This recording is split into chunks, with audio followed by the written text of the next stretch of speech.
There's been a number of reviews, guys, lately comparing the Tesla Model 3 versus the BYD Seal.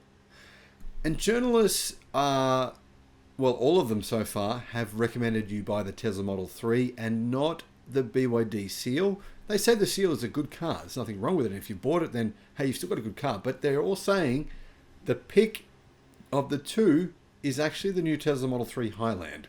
Now, here are the 5 key reasons why journalists all across the UK who have been able to test both of these cars and compare them to each other believe that Tesla is the better deal. And some of these are surprising. One of them really isn't something that I expected, but it is probably going to be important because it will affect your finances. Hello, my friends. Welcome to the channel. I'm Sam Evans. You're watching the Electric Viking. I've got to say, first of all, I've been making videos about BYD since I started the channel more than 2.5 years ago. There wasn't really any videos about BYD back then. On YouTube, look around, have a search, there was almost nothing about BYD. So I was a big fan of BYD before really anyone had heard of them. And all of a sudden now there's some massive BYD fans, and they're not going to like this video because, truthfully, a lot of people have become real big fans of BYD, and I understand that. It's really passionate fans, really getting involved in the brand, really supporting the brand.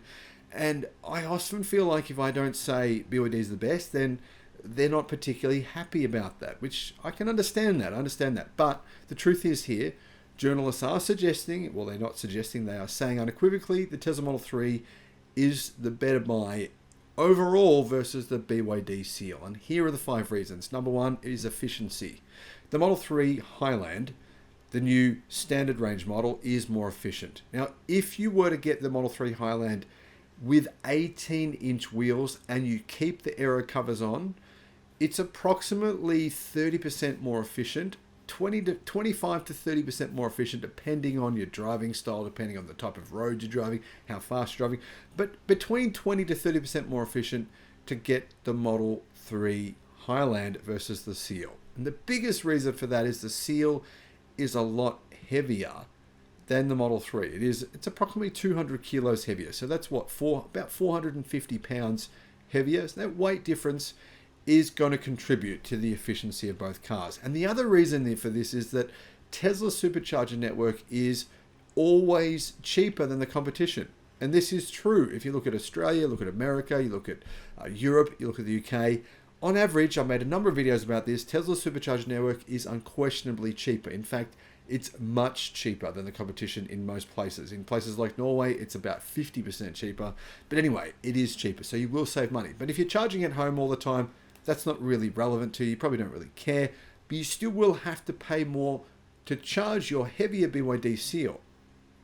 That's one of the reasons the Seal has received, well, not as good a reviews as what it could have done so. Now, here's the second one that I've noticed. Critics are saying that BYD's ADAS, as in its safety systems, its safety aids, so its ADAS systems are intrusive. They're irritating. I've heard this from numerous journalists, to be honest, probably about 15 of them so far. And to turn them off, you've got to go into the menu system and turn them off every time you drive. That's something that I personally found annoying in my BYD Atto 3, but apparently it's a little bit different in the Seal and potentially a little bit more irritating possibly. That's not to say you shouldn't buy the Seal, by the way. This is not what I'm saying here. I'm just saying, I'm relaying what journalists have commented on.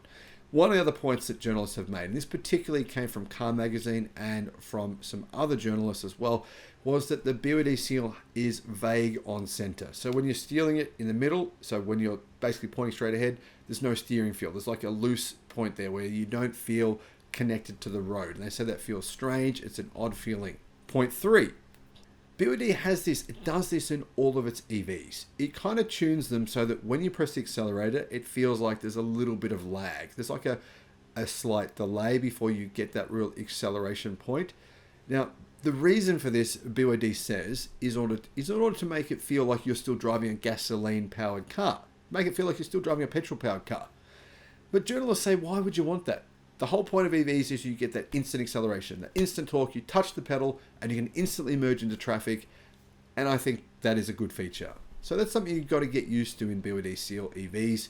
and something that maybe BYD will change in the future as a result of feedback. BYD are really good at responding to feedback. Now, the next is the interior. Journalists are saying they believe the new Highland, even though it takes a little while to get used to the indicators on the steering wheel. And for some people, that's a no deal. Not going to buy a Tesla because I want to have traditional indicators. But they say the Tesla Model 3's interior, the new Highland version, is a bit nicer than the Seal's interior. Now, not all journalists are necessarily saying there's a big difference, but in general, most of them are saying that. Now, the other thing is the charging network. Basically, Tesla does have a great charging network, and in some places it doesn't. So if Tesla doesn't have a great charging network in your country, this point's completely moot for you. It's irrelevant. Tesla's charging network is a huge advantage. It's not just an advantage because of its speed, the fact that it routinely works well, it's cheaper, much cheaper than what it is to charge at other places. It's also an advantage because it's part of Tesla's software. So you want to go somewhere, you want to drive a long way, you want to drive from one city to another city, you want to go on a road trip, you program that in and Tesla tells you where and when exactly to stop. It directs you. It's very, very easy. These are really the key reasons why journalists so far have all said the Tesla Model 3 is the better car. Not necessarily a much better car, but it is the winner in these comparison tests. Now, guys, I've got to say, though, if you do buy a BYD Seal in Australia, this is different because these reviews haven't come from Australia. The pricing is different in Australia. Here's a key point. The models are different in Australia. I mean, for example, in the UK, they don't have the base model, cheap version of the BYD Seal for $49,900, for 50,000 Australian dollars. They don't have that. So if you're in Australia, these things you may have to look at this differently. But this is for UK buyers, for buyers basically in Europe. I personally think if I was in Europe or the UK, it's not even a question for me. I would definitely get the new Tesla Model 3 Highland. But in Australia, well, that's a different story. Guys, let me know your thoughts in the comments. Thank you for watching.